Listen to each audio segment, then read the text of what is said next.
ود كثير من أهل الكتاب لو يردونكم من بعد إيمانكم كفارا.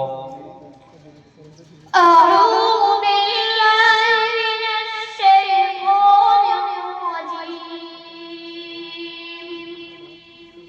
بسم الله الرحمن الرحيم. ود كثير من أهل الكتاب لو يردونكم من بعد إيمانا.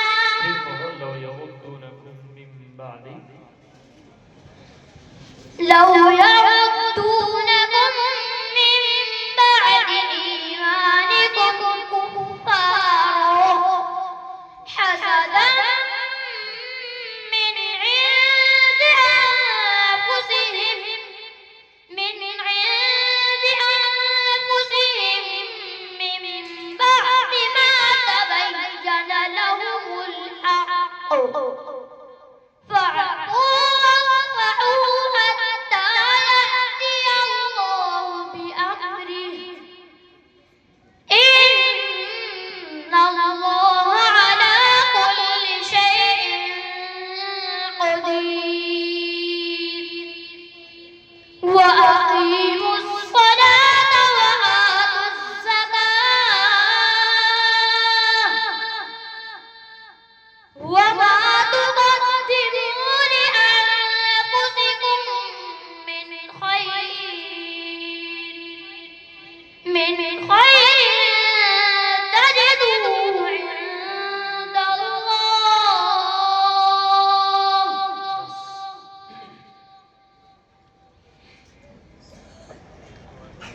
ورسولا إلى بني إسرائيل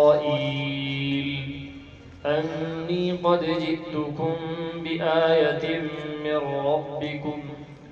بسم الله الرحمن الرحيم. ورسولا إلى بني إسرائيل أني قد جئتكم بآية من ربكم أني أخلق لكم من الطين كهيئة الطير فأنفخ فيه فيكون طيرا بإذن الله وأبرئ الأكمه والأبرص وأحيي الموتى بإذن الله وأنبئكم بما تأكلون وما تدخرون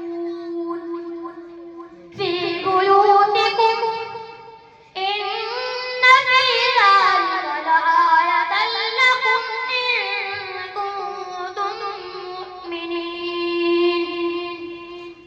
ومصدقا لما بين يدي من التوراة